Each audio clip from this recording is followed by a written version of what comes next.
foe, to you from the fallen we throw the torch. Be yours to hold it high, and if we break the faith with us who die, we shall not sleep through poppies grow in Flanders fields. Well, excuse me. Later on, it wasn't published until 2 years later in a British magazine. And consequently, when it was published in 1917, people started to understand it. And when America entered World War I in 1917, our troops were starting to go over. Well, Miss Mona Michael was working at a USO in New York. She was out of Georgia, and the troops would come by and see her and everything there at the YMCA, excuse me, and before they went over.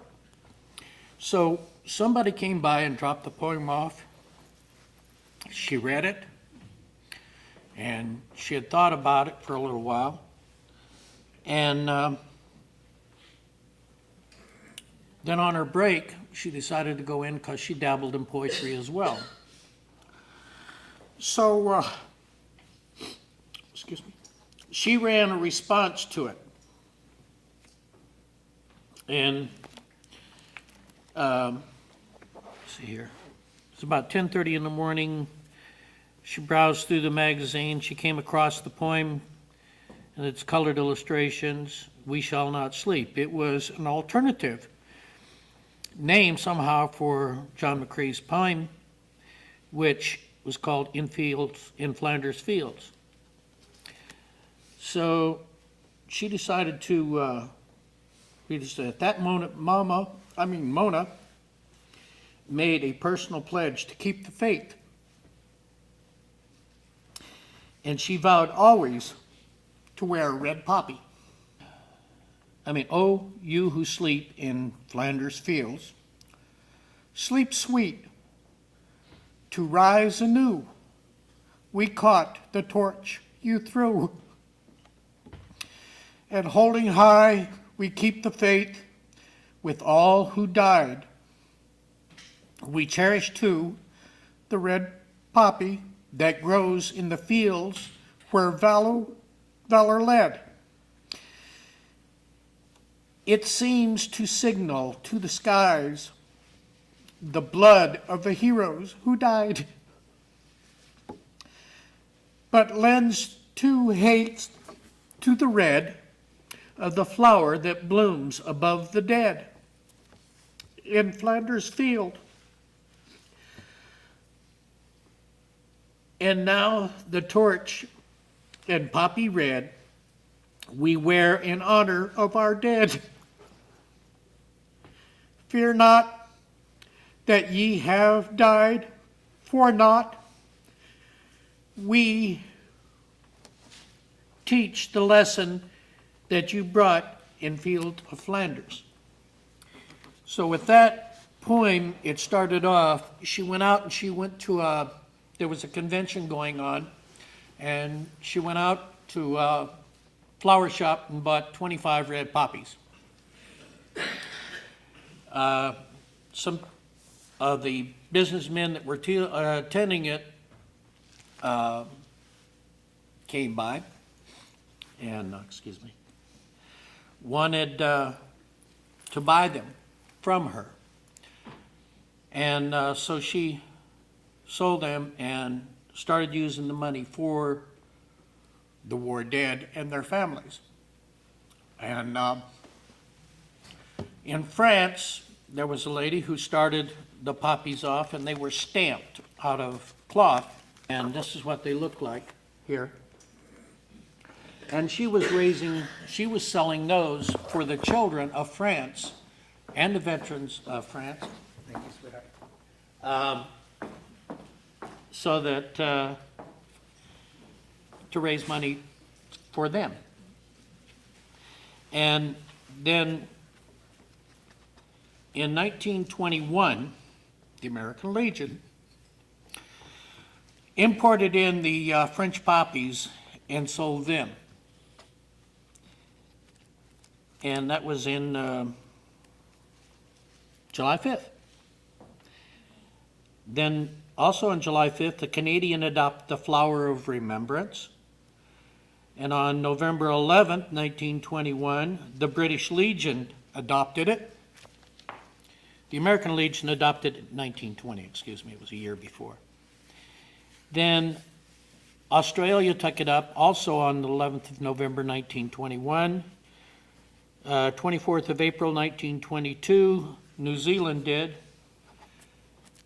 And the American Legion started selling the poppies around to raise money for American vets in 1923. That same year, instead of bringing the French poppies in, the VFW started a factory of disabled ex-servicemen making the poppies, and they became known as the Buddy Poppies. And the patent was granted on February 1924 and has been around since. All the services from all of the countries that were involved on the Allied side during World War I have adopted it as flowers, and we are now passing out the Buddy Poppies. If any of you have ever been to Flanders, they're not as, there's not a multitude of them anymore like there was then, because there's not a multitude of grades. The poppy seeds only germinate on disturbed ground, and it was right after the graves were dug that the poppies would come up. So wherever there was a grave, there was a vast amount of flowers, and that's what it really tries to show. On behalf of Congresswoman Maxine Waters' office, I'd first like to thank you for the invite, and also thank you for the history lesson this morning. I learned a lot. I'm the veterans caseworker in the office, so it gives me the opportunity to become more familiar with some of the constituents, and also you all with me. I have a certificate of special recognition here from the Congresswoman, and it's presented to the Hawthorne VFW Post 2075 on the occasion of your annual Veterans Day celebration, and in great appreciation of your exemplary service to your fellow veterans, providing support and resources to the brave men and women who have sacrificed and served our country. I salute your outstanding commitment to your country and your community. Thank you.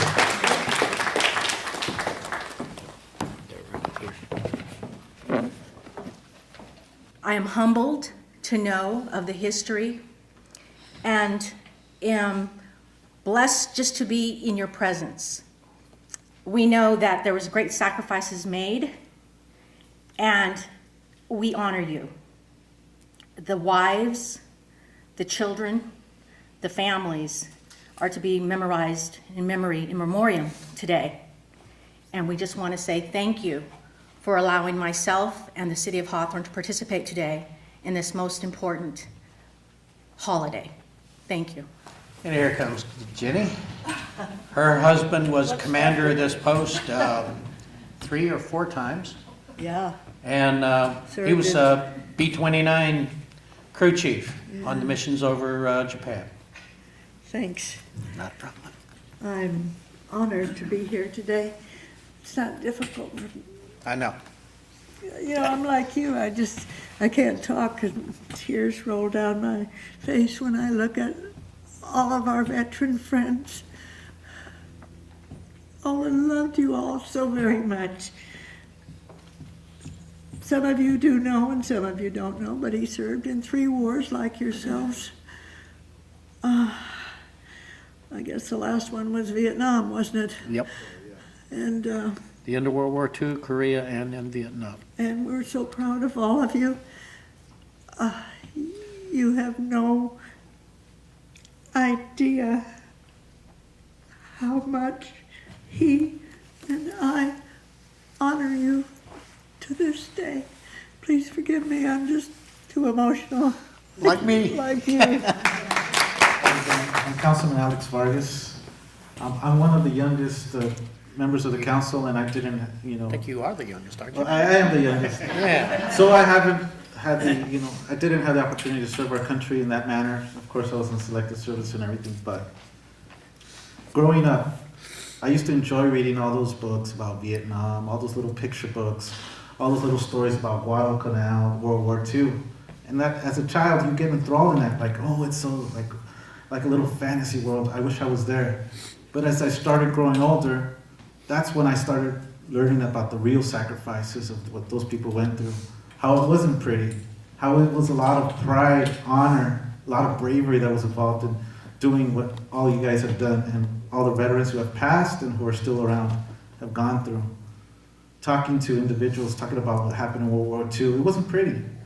My own father served during the Vietnam War. And luckily, by God's grace, he stayed behind. But his whole company, when they landed at Da Nang, they were decimated by the Viet Cong that were waiting there. That could have been my dad. So it hit home when he told me those stories. So, it really, just,